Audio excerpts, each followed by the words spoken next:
The massive warship Eternal Dominion drifted through the debris field above Prime. Chunks of destroyed vessels floated past the viewports like metal snow. The battle had been won, but at a terrible cost. Queen stood in the center of her command bridge, her tall form trembling with barely controlled rage. The other beings on the bridge gave her plenty of space. They had learned long ago that when their queen was angry, it was best to stay far away. Her armor was the problem. The magnificent void-forged armor that had protected her through countless battles was broken, really broken. Cracks ran across the dark metal surface like lightning bolts. Strange blue sparks jumped between the damaged sections. The helmet's eye slits flickered on and off. One of the arm plates hung loose, held on by just a few twisted cables. "How?" she demanded, her voice echoing through the bridge. "How is this possible?" The royal engineers huddled together near their workstation. They looked like children who had broken something valuable. Their leader, chief engineer, stepped forward on shaking legs. His 6 arms clutched a diagnostic tablet that showed nothing but error messages. "Your Majesty," he began in a whisper, "the damage is unprecedented. The quantum lattice framework has completely collapsed in 17 sections. The neural interface matrix is corrupted beyond recognition. The primary power core is leaking exotic matter at dangerous levels." The Queen's eyes blazed with fury. The armor was not just protection. It was a symbol of her power, a masterwork created by the ancient Forge Masters thousands of years ago. Without it, she could not lead the final assault on the rebel strongholds below. Without it, she was just another warrior. "Fix it," she growled. His mouth opened and closed like a fish. "Your Majesty, we cannot. The techniques used to create this armor were lost when the Forge Masters died. The materials themselves are impossible to replicate. The quantum processes involved are beyond our understanding." The silence on the bridge was deadly. Queen had ruled the Empire for 300 years. She had crushed rebellions, conquered star systems, and brought order to chaos. She did not accept the word impossible.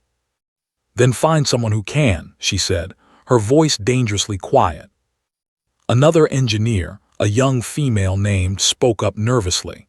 "Your Majesty, we have consulted with the best minds in the galaxy. The Terran technical advisors, the quantum specialists, even the ancient archives of the Crystal Collective.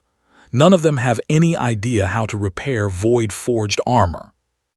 The Queen turned to look at her reflection in a broken section of her breastplate.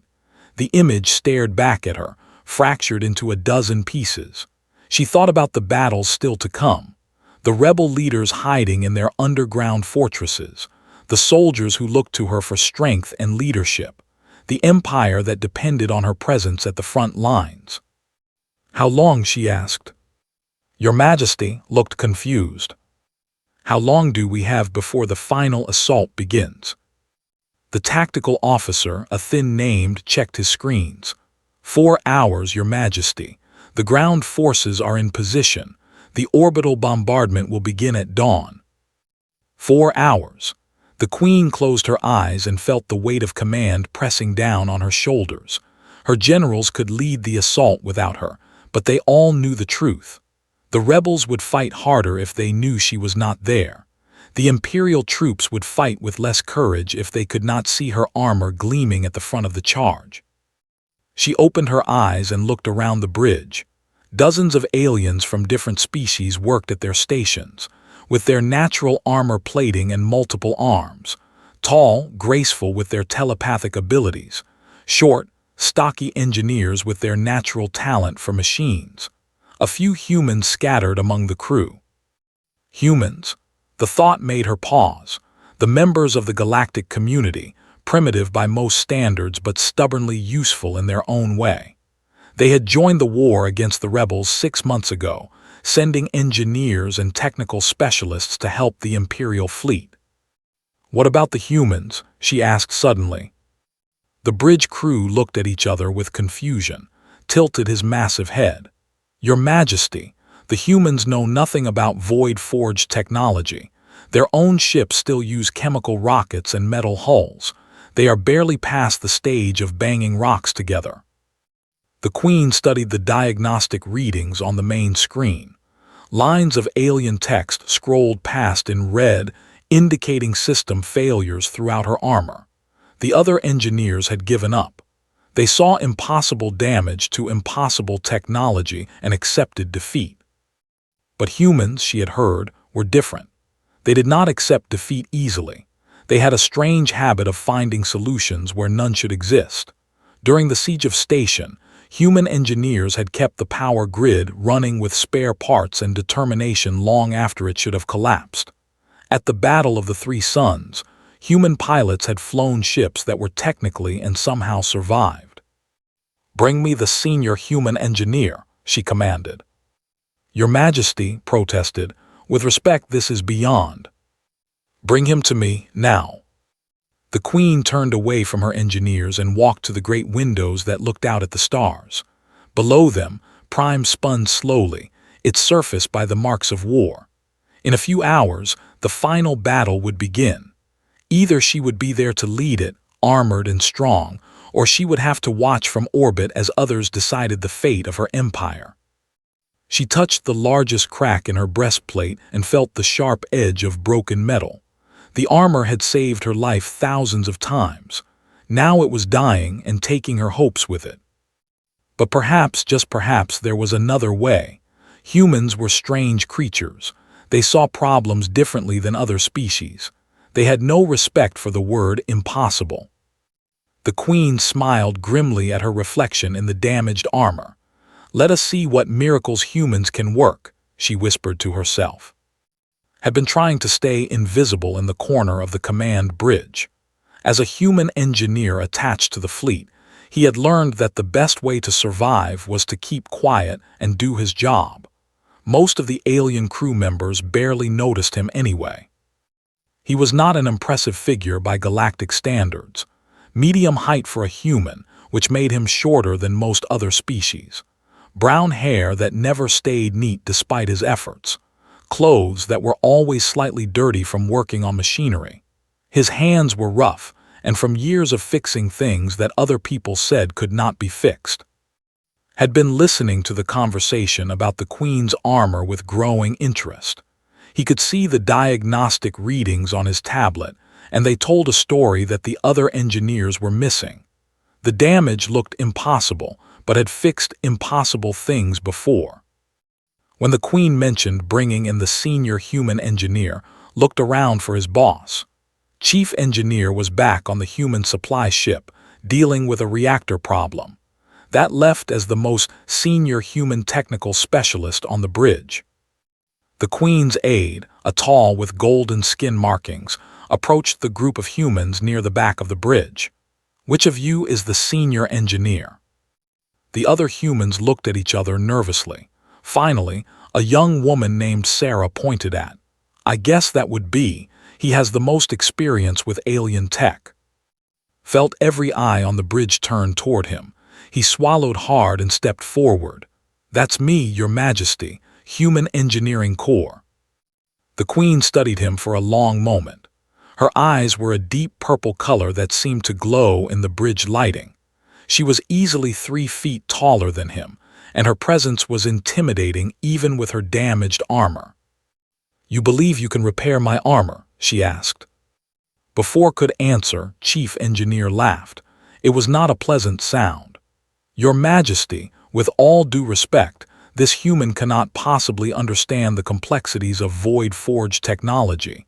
His species has barely mastered basic metallurgy." Several other aliens nodded in agreement. A technician spoke up with telepathic communication that could hear through his translator. "Humans are useful for simple tasks, but this is beyond their capabilities. Their tools are primitive. Their understanding of quantum mechanics is elementary at best." Felt his face getting hot with embarrassment and anger. He had heard this kind of talk before. To most of the galaxy, humans were the new kids who had stumbled into space with crude rockets and stubborn determination. They were tolerated because they were willing to do dangerous jobs that other species avoided. but had grown up fixing cars with his grandfather in a garage in Detroit. He had learned to make old engines run when replacement parts did not exist. He had kept mining equipment working on asteroids where the nearest repair shop was months away. He had seen broken things that looked impossible to fix, and he had fixed them anyway. "Your Majesty," he said quietly, "I would like to look at the armor." The Queen's expression was unreadable. "You think you can succeed where the greatest minds in my empire have failed?" "I don't know," replied honestly, "but I know that looking won't hurt anything, and maybe I'll see something that others missed." Made a dismissive gesture with four of his arms. "Your Majesty, this is a waste of precious time. The human will only embarrass himself and delay our efforts to find a real solution." The Queen was silent for several long seconds, could feel the tension on the bridge building like pressure before a storm. Finally, she spoke. "1 hour," she said. "You have 1 hour to examine the armor. If you can show me something useful, we will continue. If not, you will return to your duties and speak of this to no one." Nodded, "Yes, Your Majesty. I'll need some basic tools." "What kind of tools?" asked the young engineer. Thought for a moment. Screwdrivers, wire cutters, a basic multimeter, maybe some electrical tape and copper wire. The aliens looked at each other with expressions of disbelief. His mouth fell open. Those are primitive manual tools.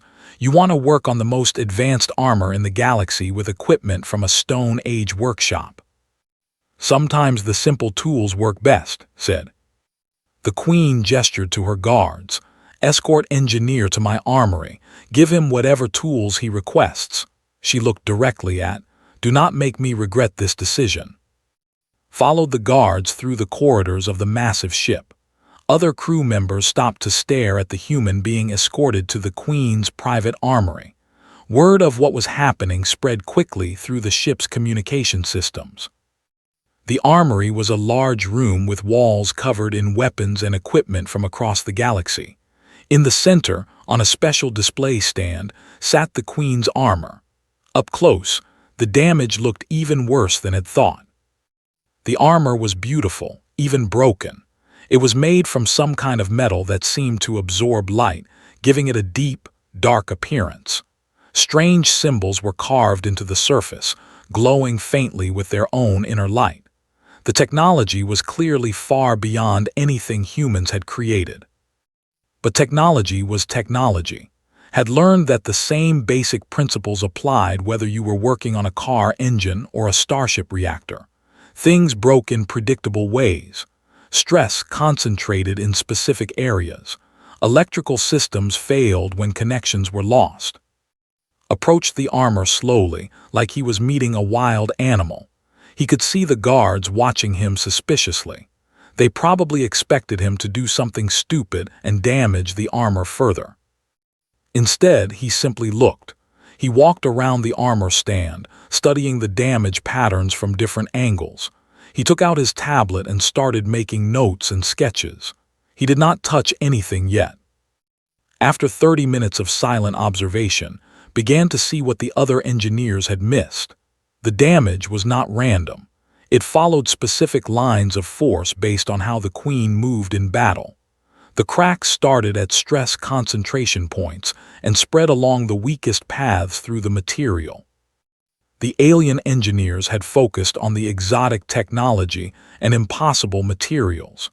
They had looked for complex solutions to match the complexity of the armor itself. But saw something simpler. He saw an engineering problem that had a practical solution if someone was willing to think outside the box. He smiled and pulled out his screwdriver. Time to get to work. Ran his fingers along the largest crack in the armor's chest plate. The metal felt strange under his touch, neither hot nor cold, but somehow alive. He could feel tiny vibrations running through it, like a heartbeat. "Interesting," he said to himself. The guards had called for chief engineer when started touching the armor. Now the alien engineer stood behind him with his arms crossed, clearly annoyed at having to watch this display of human foolishness. "You are wasting time," said. "The quantum structure of that armor is far beyond your comprehension.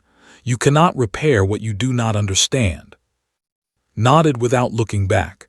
"You're right, I don't understand how it works." He pulled out a small flashlight and shined it into the crack. "But I understand how things break." The crack was deeper than it looked from the surface. Could see layers of different materials inside, some metal, some crystalline, some that seemed to shift and change as he watched. But underneath all the exotic technology, he could see something familiar. Stress patterns.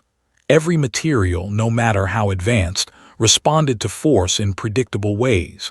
When something was bent or twisted beyond its limits, it broke along specific lines. The trick was to understand those lines and work with them instead of against them. Took out his tablet and started mapping the crack. He traced it from beginning to end, noting where it branched and where it went deep. Then he moved to the next crack and the next, building a complete picture of the damage. "What are you doing?" asked one of the guards. "Learning how she fights," replied. That got's attention. "What do you mean?" Stood up and showed them his tablet. On the screen was a rough map of all the cracks and damage points. "Look at the pattern. This crack here, on the right shoulder blade, that's from raising her arm to block attacks from above. This one on the hip joint is from quick turning movements. And this big one across the chest, that's from taking hits straight on instead of dodging." The aliens looked at the tablet with growing confusion. "How can you possibly know that?" demanded. "Because I've seen the same patterns in car frames after crashes, in mining equipment that gets overworked, in bicycle frames that racers push too hard." Put the tablet away and picked up his tools. "Metal tells a story. You just have to know how to read it." Started with the simplest problem. Several of the armor systems had lost power because connections had been severed in the battle. The alien engineers had focused on the exotic power sources and complex circuits, looked for the basic connections underneath. He found them behind a panel that had been cracked open. Inside was a maze of glowing cables and strange crystalline components, but at the heart of it all were simple electrical connections, just like in any machine. "Hand me that copper wire," said to one of the guards. The guard looked confused but obeyed, stripped the wire with his pocket knife, and started making bypass connections around the damaged sections. The aliens watched in amazement as several indicator lights came back to life. "Impossible," whispered. "Those circuits operate on principles we barely understand." "Electricity is electricity," said, making another connection. "Doesn't matter if it's running through copper wire or magic crystals. If the path is broken, you find another path." Word of what was happening spread through the ship. Other engineers started arriving at the armory to watch. They stood in groups, talking quietly among themselves as the human worked with his primitive tools. Ignored them. He was in the zone now, the state of mind that every good mechanic knew. The world narrowed down to the problem in front of him and the tools in his hands. Everything else faded away. The next challenge was the damaged neural interface. This was the system that connected the armor to the Queen's nervous system, allowing it to respond to her thoughts and movements. The alien engineers said it was corrupted beyond repair. Studied the interface carefully. It was a crown-like device covered in tiny crystals and hair-thin wires. The crystals had cracked during the battle, disrupting the delicate patterns they created. Instead of trying to fix the crystals, did something unexpected. He took out a roll of electrical tape and started wrapping it around the damaged sections. The aliens gasped in shock. "You cannot repair quantum neural interfaces with adhesive tape," protested. "I'm not repairing it," said calmly. "I'm isolating the damaged sections so the good ones can work properly." He connected his multimeter to various points on the interface, testing the electrical flow. Most of the circuits were still functional. The tape prevented the broken sections from interfering with the working ones. It was crude, but it worked. The interface flickered and came back to life. The armor's helmet displays started showing readings again. Several aliens in the crowd made sounds of amazement. Moved on to the quantum lattice framework that said was impossible to repair. This was the structure that gave the armor its incredible strength and flexibility. The lattice was made of materials that existed in multiple dimensions at once, held together by forces that human science barely recognized. But approached it like any other structural problem. He could see where the lattice had failed under stress. He could trace the lines of force that had caused the damage, and he could see that most of the structure was still intact. Using thin fiber optic cables from the human equipment stores, started building bypass connections around the damaged sections.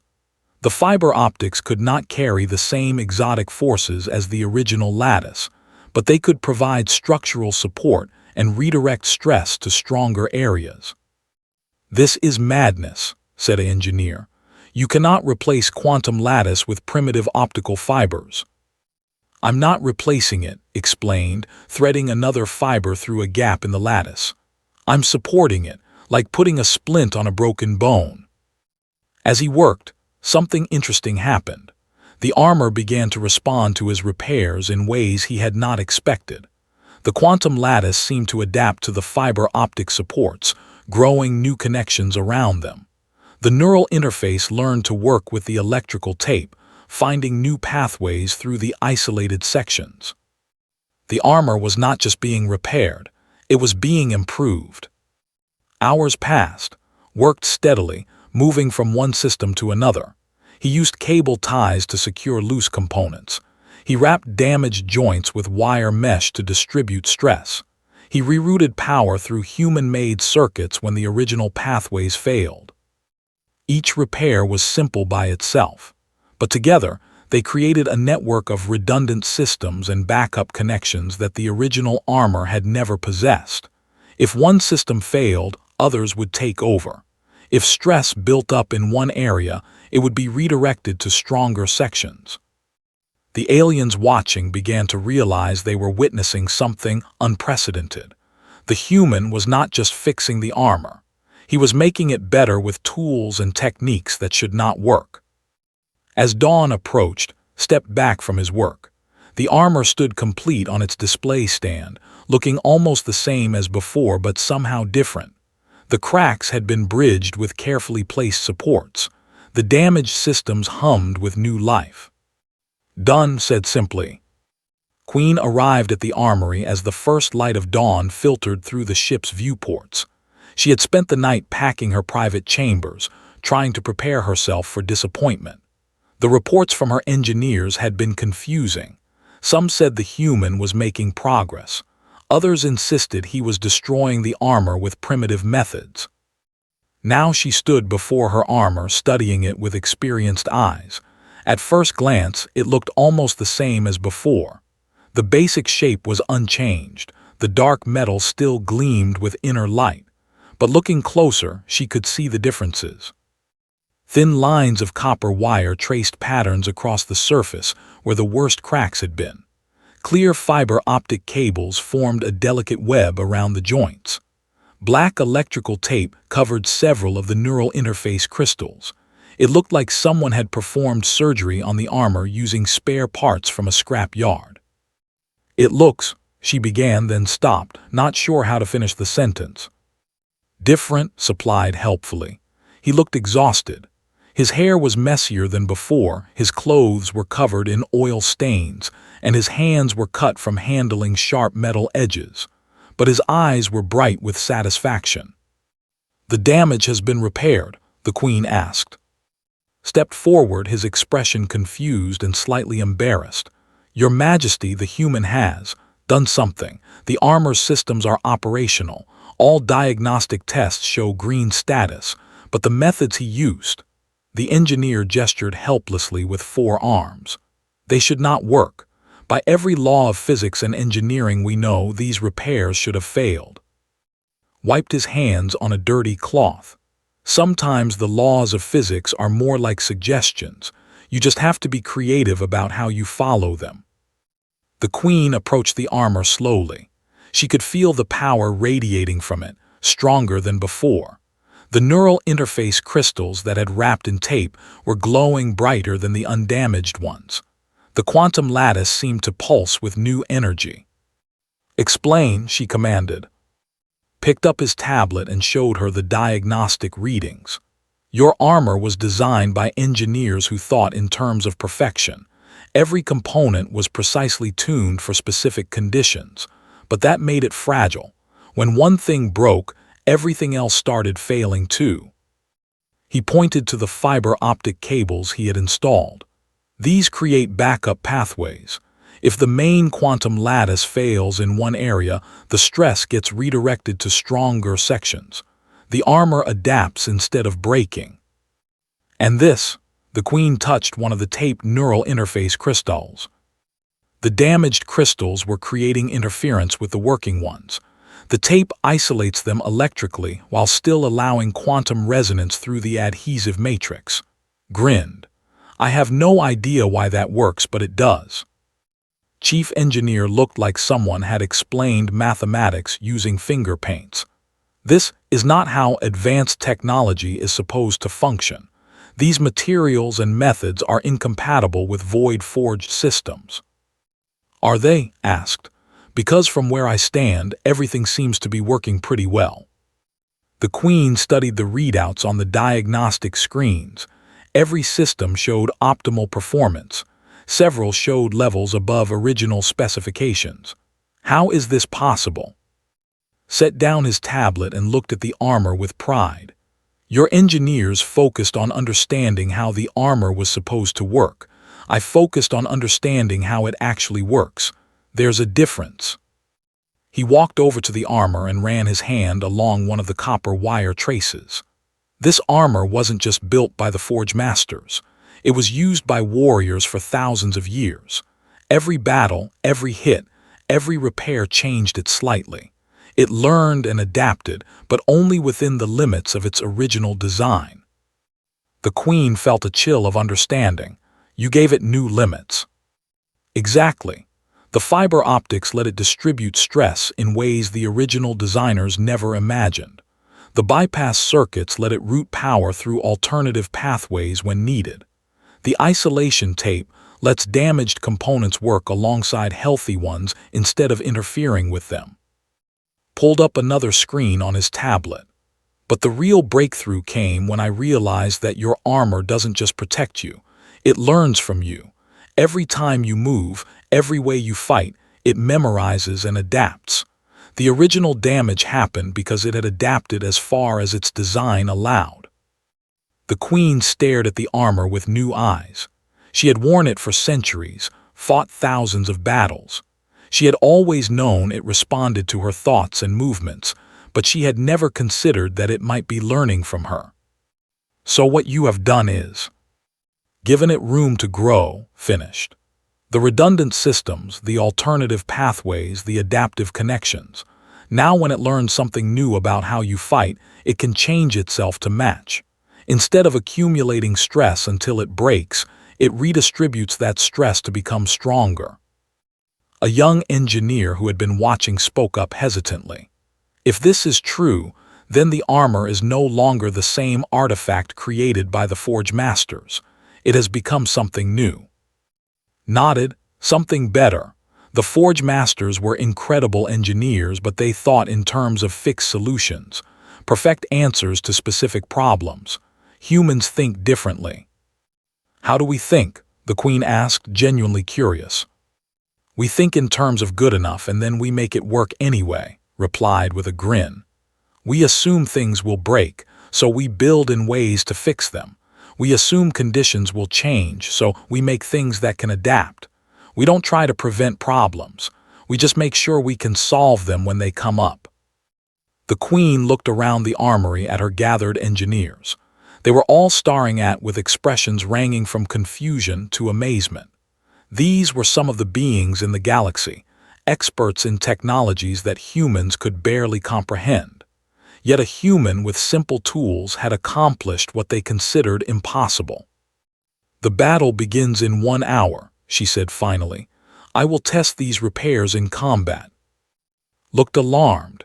"Your Majesty, perhaps we should run more diagnostics first. The long-term stability of these modifications is unknown." "The long-term stability of everything is unknown," the Queen replied. "That is why adaptability matters more than perfection." She turned to, "If your repairs fail during battle, it could cost us the war."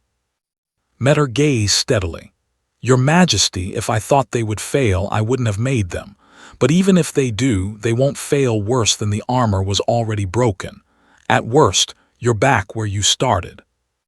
And at best," smiled, "at best, you have armor that gets stronger every time someone tries to break it." The Queen considered this. Around her, the greatest engineers in her empire waited for her decision. Outside, her armies prepared for the final assault that would determine the fate of the rebellion. She thought about the human approach to problem-solving. Not perfect solutions, but adaptive ones. Not preventing failure, but making failure recoverable. It was a completely different philosophy from everything she had been taught about leadership and engineering. But it made sense. In war, nothing ever went according to plan. The side that could adapt fastest usually won. Perhaps the same principle applied to technology. "Very well," she said. "Let us see what miracles human thinking can achieve." The first thing Queen noticed when she put on the armor was how it felt. Before the battle damage, the armor had been like wearing a second skin. After the damage, it had felt heavy and clumsy, fighting against her movements instead of helping them. Now it felt like something entirely new. The armor seemed to flow around her body, anticipating her movements before she made them. When she raised her arm, the shoulder joint moved with perfect smoothness. When she turned her head, the helmet responded instantly. It was as if the armor had learned not just to work with her, but to work for her. "Diagnostics report full functionality across all systems," announced her aide as the Queen tested the armor's various functions. "Neural interface integration at 112% of original specifications." Queen flexed her fingers and watched the armor's gauntlets mirror the movement perfectly. 112%.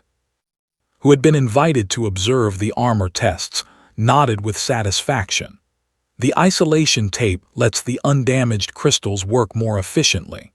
Plus, the redundant pathways give the neural interface multiple routes to process commands. It's faster and more responsive than the original design. The Queen walked across the armory floor, feeling the armor respond to each step. The movements felt more natural than she remembered. The weight distribution was better. Even the heads-up display in her helmet seemed clearer and more intuitive. "How is this possible?" asked Chief Engineer, studying the diagnostic readings.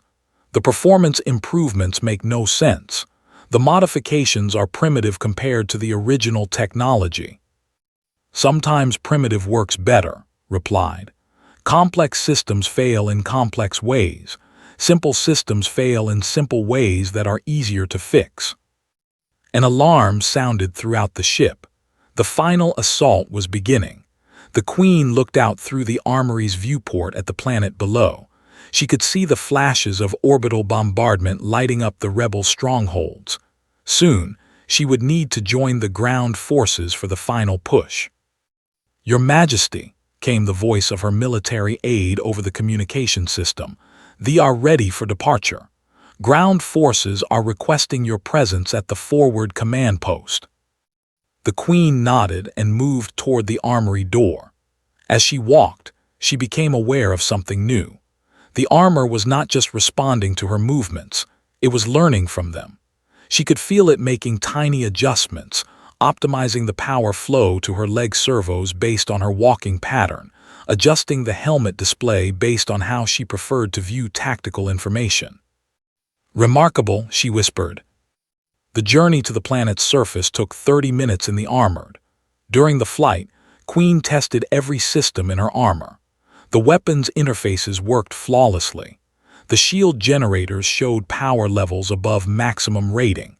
The life support systems adapted to her breathing pattern and metabolic needs with unprecedented precision. But the real test came when she stepped onto the battlefield. The rebel stronghold was built into the side of a mountain, protected by energy shields and automated defense systems. Imperial forces had been fighting for hours to break through the outer defenses. When the Queen arrived at the command post, her generals reported limited progress.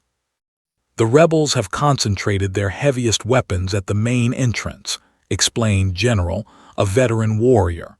"Our forces are taking significant casualties. Perhaps we should consider a prolonged siege instead of a direct assault." The Queen studied the tactical displays showing the rebel positions.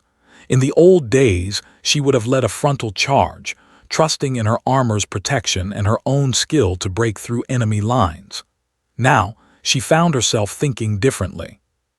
"Show me the alternative approaches," she said. The armor's tactical analysis system, enhanced by modifications, projected several possible attack routes onto her helmet display.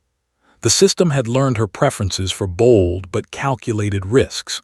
Instead of simply showing the most direct path, it highlighted approaches that would maximize her advantages while minimizing casualties among her troops. The Queen chose a route that would take her through a series of rocky canyons to attack the rebels from an unexpected angle. It was more complex than a direct assault, but the tactical system showed a much higher probability of success. The battle that followed tested every aspect of the armor's capabilities. Rebel weapons that should have penetrated the armor's defenses were turned aside by the adaptive shield systems. When one protection method failed, the redundant systems had installed automatically switched to backup modes.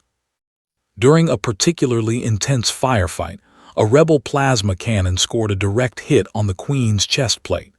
Instead of cracking like it had in the previous battle, the armor distributed the impact across the entire torso section through the fiber optic stress distribution network. The Queen felt the hit, but it did not slow her down. "Impossible," she heard one of her officers say over the communication channel. "That weapon should have penetrated any known armor." But the armor kept adapting. Each hit taught it something new about energy distribution. Each movement refined its understanding of the Queen's fighting style. By the end of the battle, it was performing beyond anything its original creators had imagined. The rebel stronghold fell after 6 hours of fighting. When the dust settled, the Queen stood in the captured command center, surrounded by defeated rebels and victorious Imperial troops. Her armor showed minor scorch marks but no significant damage. "Your Majesty," reported her aide, "casualty reports are coming in. Losses were significantly lower than projected. The tactical approach you used saved hundreds of lives." The Queen nodded, but her thoughts were elsewhere. She was thinking about the human engineer who had made this victory possible, not just through repairing her armor, but by changing how she thought about problems and solutions. When she returned to the Eternal Dominion, she found in the ship's engineering section, helping to repair battle damage to the other vessels in the fleet. He was working alongside alien engineers, sharing techniques and learning from their methods. "Engineer," she called. Looked up from the power coupling he was adjusting and immediately stood at attention. "Your Majesty, I heard the battle was a success." "It was, thanks to your work." The Queen paused, choosing her words carefully. "I have a proposition for you." Raised his eyebrows. "Your Majesty, I am offering you a permanent position as my chief technical advisor. You would work directly with me to develop new approaches to engineering and tactical problems. The position comes with full Imperial citizenship and command authority over all human engineering personnel in my fleet." The engineering section had gone quiet. Dozens of alien technicians stopped their work to listen. Chief Engineer looked shocked. Was quiet for a long moment. "Your Majesty, I'm honored by the offer, but I have to ask why." The Queen smiled, an expression that few beings in the galaxy had ever seen. because you have shown me something important. For centuries, I have believed that the best solutions come from the most advanced technology and the most brilliant minds. You have taught me that sometimes the best solutions come from practical experience and the willingness to try new approaches. She gestured to the other engineers in the section. My people are experts at perfecting existing solutions, but you humans excel at creating new solutions when the old ones fail. That is a valuable skill in both war and peace. Looked around at the alien engineers, many of whom were nodding in agreement. The events of the past day had changed their opinion of human capabilities. I accept, said finally, but I have one condition. The Queen raised an eyebrow, which is, I want to establish an exchange program. Human engineers working with your people, learning advanced technologies. Your engineers working with humans, learning practical problem-solving techniques. We can teach each other. The Queen considered this. The idea of engineers learning from humans would have been laughable a day ago. Now it seemed like the logical next step. Agreed, she said. Let us see what miracles we can create together. As the fleet prepared to return to the imperial capital, stood in the observation deck looking out at the stars. The armor repairs had been just the beginning. He could see a future where human adaptability and alien technology worked together to solve problems that neither species could handle alone. Behind him, Chief Engineer approached. Engineer, the alien said formally, I owe you an apology. I underestimated human capabilities. Turned and smiled. No apology needed. A week ago, I would have said your quantum engineering was impossible magic. We all have things to learn from each other. Nodded thoughtfully. Perhaps you could teach me about these stress analysis techniques you used. I am curious about this approach of working with material limitations instead of trying to overcome them. I'd be happy to, replied. And maybe you can teach me about quantum lattice theory. I'm still not sure why the electrical tape worked, but I'd like to understand it better. As the two engineers began discussing their respective specialties, the Queen watched from the bridge with satisfaction. The armor on her shoulders felt perfect, responsive and strong. But more importantly, she had learned something valuable about leadership. Sometimes the best way to solve impossible problems was to find people who did not know they were impossible. And sometimes the most advanced civilizations needed to learn from the most basic approaches. The galaxy was full of wonders, both technological and philosophical. And now, thanks to one human engineer with simple tools and stubborn determination, the Empire was ready to explore them all.